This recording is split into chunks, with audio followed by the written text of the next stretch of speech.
ఢిల్లీలో Janasena PAC chairman పౌర సరఫరాల శాఖ మంత్రి నాదెండ్ల మనోహర్ మాట్లాడుతున్నారు. లైవ్ ద్వారా చూద్దాం. అందరూ నమస్కారం అండి.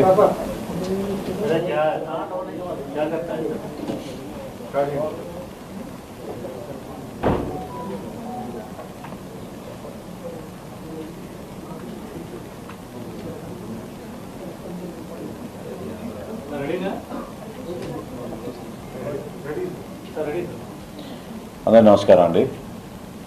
ఈరోజు దేశ రాజధానిలో బహుశా వర్తమాన రాజకీయాల్లో ఎన్నడూ చూడని విధంగా దేశ సమైక్యత కోసం ఒక పౌరుడిగా భారతీయుడిగా మనం గర్వపడే విధంగా నిలబడాలనే ఉద్దేశంతో జనసేన పార్టీ అధ్యక్షులు ఆంధ్రప్రదేశ్ రాష్ట్ర ఉప ముఖ్యమంత్రి వర్యులు శ్రీ పవన్ కళ్యాణ్ గారు జనసేన పార్టీలో ఉన్న అనేక మంది ప్రతినిధులు 6 రాష్ట్రాల నుంచి ఆంధ్రప్రదేశ్, తెలంగాణ, కర్ణాటక, తమిళనాడు, కేరళ మరియు పాండిచేరి నుంచి ఒక సమావేశం ఏర్పాటు చేసి మనందరిలో కూడా ఒక బాధ్యత పెంచే విధంగా ఢిల్లీ మహానగరంలో మనం ఒక సమావేశం ఏర్పాటు చేసుకుంటే ఏ విధంగా మనం మన జాతీయతని, మనలో ఉన్న భావాల్ని ప్రజలకు అంకిత భావంతో మనం ఉపయోగించుకుని ముందుకెళ్లాలో వాటిపైన ఉదయం నుంచి సమగ్రంగా చర్చించుకుంటూ వచ్చాం. తొలి పలుకుల్లో పవన్ కళ్యాణ్ గారు ఈ దేశానికి అనేక మంది చేసిన త్యాగాల్ని, ఆ మహనీయుల్ని గుర్తు చేసుకుంటూ రాబోయే రోజుల్లో జనసేన పార్టీ ఏ విధంగా అడుగులు ముందుకు వేయాలి, ఎటువంటి ఆలోచనతో మనం ముందుకు వెళ్ళాలి, దేశం కోసం, మన ప్రాంతం కోసం, మన ప్రజల కోసం ఎక్కడ కూడా మనం ప్రాంతీయ భావం చూపించకుండా అందరినీ కలుపుకుని పోయే ముందుకెళ్ళి అభివృద్ధిని, సంక్షేమాన్ని ప్రజలకు అందించాలని దానిపైన ఆయన తొలి పలుకులు అద్భుతంగా చెప్పడం జరిగింది. అన్నిటికన్నా ముఖ్యం, మనం ఢిల్లీ లాంటి మహానగరానికి సాధారణంగా రాజకీయ పార్టీ ఏదైనా పదవి అనుభవించడానికి కోసం లేదా ఇక్కడున్న పెద్దల్ని కలిసి వారి రాష్ట్రానికి ఏదైనా నిధుల కోసమో కార్యక్రమాల కోసం వస్తూ ఉంటారు. ఇంకొక పక్క కొంతమంది కేవలం నిరసన తెలపడానికి ఢిల్లీకి వస్తూ ఉంటారు. నిరసన కార్యక్రమాలు చేపట్టడం కోసం వాళ్ళు తీసుకున్న చర్యలపైన అనేక సందర్భాల్లో మనం చూసుకుంటూనే వచ్చాం. కానీ ఈ రోజున it is not about power, it is not about protest, but Janasena stands for patriotism. దేశ భావన కోసం మనలో మనం ఆ సమైక్యత భావం తీసుకురావాలి.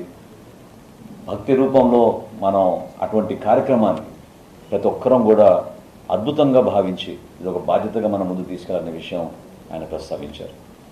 వీటితో పాటు ఆయన చెప్పిన అనేక అంశాల్లో ఏ విధంగా గౌరవ పార్లమెంట్ సభ్యులకి ఒక బాధ్యత ఉంది.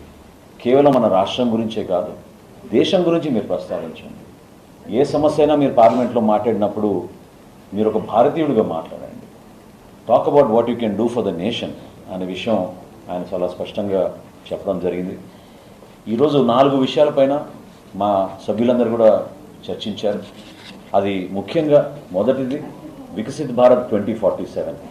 ఏ విధంగా గౌరవ ప్రధానమంత్రి నరేంద్ర మోడీ గారి నాయకత్వంలో ఈ కార్యక్రమాన్ని అద్భుతంగా 12 సంవత్సరాల నుంచి అహర్నిశలు కృషి చేసి ఆయన ముందుకు తీసుకొచ్చారు. దానిపైన లోతుగా చర్చించాం. అనేక ప్రాంతాల నుంచి వచ్చిన సభ్యులు, కేరళ నుంచి, తమిళనాడు నుంచి, కర్ణాటక నుంచి, ఆంధ్రప్రదేశ్ నుంచి, తెలంగాణ నుంచి అందరూ కూడా దాంట్లో పాల్గొని వారి అభిప్రాయాలు, సూచనలు చేయడం జరిగింది. చాలా ఇంట్రెస్టింగ్గా జరిగిన ఆ డిస్కషన్స్లో చాలామంది మనస్ఫూర్తిగా ఏ విధంగా మేము ఈరోజు గర్వపడుతున్నామో to be part of this great nation అనేది వాళ్ళందరూ కూడా చెప్పడం జరిగింది. రెండో అంశం నేషన్ ఫస్ట్.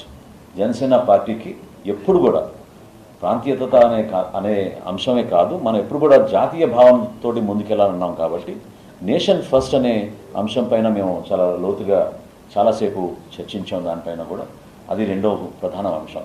మూడో అంశం, గత 2 సంవత్సరాల నుంచి మా ఎన్డీఏ కూటమి ప్రభుత్వం ఆంధ్రప్రదేశ్లో గౌరవ ముఖ్యమంత్రి గారు చంద్రబాబు నాయుడు గారి నాయకత్వంలో ఏ విధంగా రాష్ట్ర ఉప ముఖ్యమంత్రి పవన్ కళ్యాణ్ గారి అనేక వర్తమాన ఆలోచనతో చేసిన కార్యక్రమాలు, పంచాయతీరాజ్ విభాగాన్ని ఏ విధంగా ముందు తీసుకొచ్చామో, అదేవిధంగా కేంద్రం నుంచి నరేంద్ర మోడీ గారి సహకారంతో ఆంధ్రప్రదేశ్ యొక్క అభివృద్ధి కోసం ఆంధ్రప్రదేశ్లో జరుగుతున్న సంక్షేమ కార్యక్రమాల కోసం అంధకారం నుంచి మేము ముందు తీసుకొచ్చి ఆంధ్రప్రదేశ్ని అభివృద్ధి బాటలో నడిపిస్తున్నామో దానిపైన ఒక 3వ సబ్జెక్టులో మేము తీసుకుని చర్చించాం.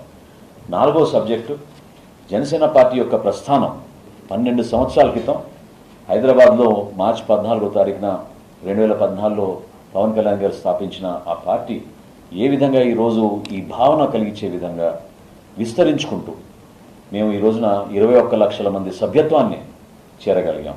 అందులో భాగంగా ఈ 6 రాష్ట్రాల నుంచి ఉన్న గౌరవ సభ్యులు వారి అంటే సాక్రిఫైస్, వాళ్ళు చేసిన కృషి పార్టీని ఏ విధంగా విజయవంతం చేసుకుంటున్న దూరం తీసుకొచ్చాము.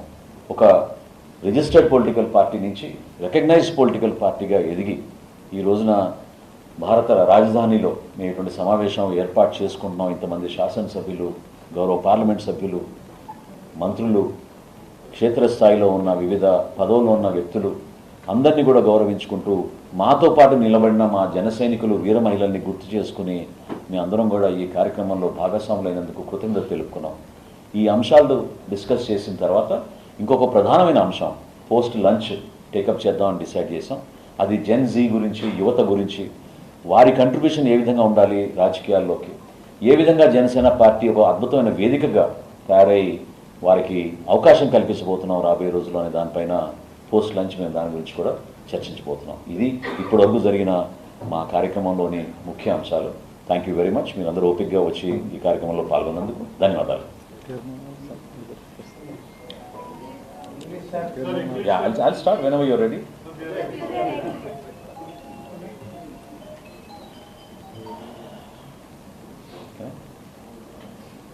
Good afternoon and welcome to all of you.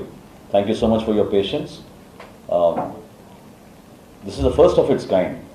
To the best of our knowledge, we have never seen a political party organize an event in Delhi where our sole objective is about imbibing the spirit of nationalism, strengthening the spirit of democracy, and the fact that India has wonderful people despite all cultural differences and from different areas. We all come together under the leadership of Sri Pawan Kalyan Garu, our party president. Janasena party has travelled 12 arduous years. We have struggled many times.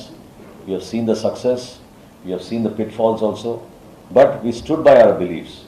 And one of the main beliefs in our journey was the fact that we are always saying nation is first. We are, as Indians, we are always proud to believe that we must think of our nation as a priority. Today, Sri Pawan Kalyan Garu, our party president, and the Honorable Deputy Chief Minister of Andhra Pradesh gave a very resounding call. This is a call which will remain forever etched in our memories, and it takes